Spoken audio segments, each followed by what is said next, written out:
Swords up. Hello, Cav Nation. T-minus 39 days until classes begin with our fall one term. I can't believe how fast this summer is going.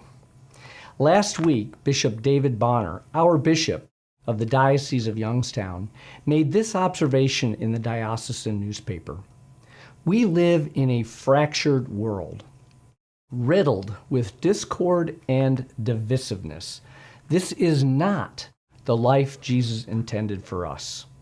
Your Catholic University, Walsh University, is ever mindful of its purpose of taking our students, preparing them for life, aligning that with their life's purpose, and ensuring that they have the career preparation that each one of them needs.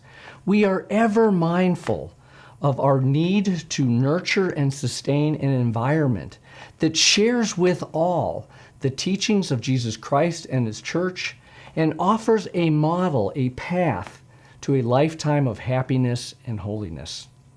Our mission, grounded in Christian ethics and aligned with the Judeo-Christian tradition, has for over 60 years successfully accompanied our students as they've moved through the university on this journey and given us the opportunity to share the traditions of the Catholic faith. Brother Francis Bluen, Walsh University President number 3, is known to have taught that our faith is meant to be a transformative faith. This belief that if you follow the teachings of Jesus Christ and His church, it will change us and our behavior. Just as this transformative education at Walsh University will change us and how we think. If you ask the person on the street what they think about when they hear Walsh University, they are likely to respond with something like college degree, perhaps an academic or an athletic program, or maybe even something that they've witnessed from one of us as we've been out performing community service. But in almost every case, they will point to an event or a thing.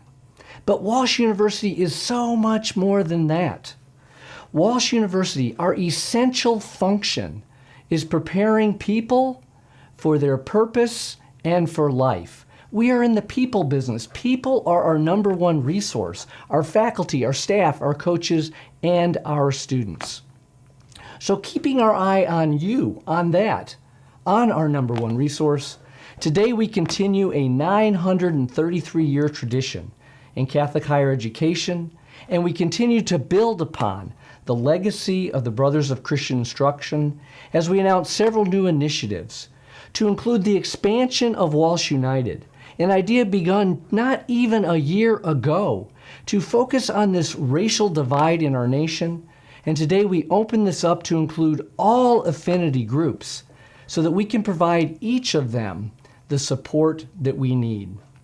This next step is in line with our vision of one university as we seek to help individuals make an ever greater impact and a contribution to a better world. And that might be more in line with what Jesus had for us. But today is also a Marian feast day. It is the feast of Our Lady of Mount Carmel. Over 900 years ago, the Carmelites, those are the men and women that consecrate their lives to Our Lady of Mount Carmel. They were much smaller and known simply as the Brothers of Mount Carmel. And just like our Brothers of Christian Instruction, they have held a deep and special devotion to Our Lady. Mary reminds us that none of us have a life that's for ourselves. We all come from the lives of others, and we are all in relationship with the lives with others.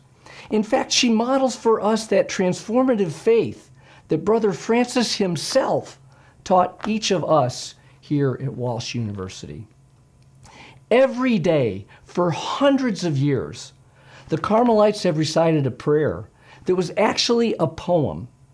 And the poem's name in the English translation is The Flower of Mount Carmel.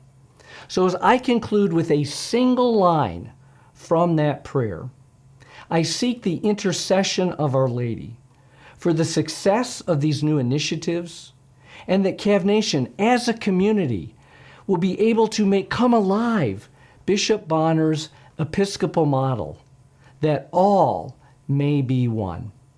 And so from that prayer, sweet Mother, I place these causes into your loving hands. Amen. I look forward to seeing each of you in just a couple weeks.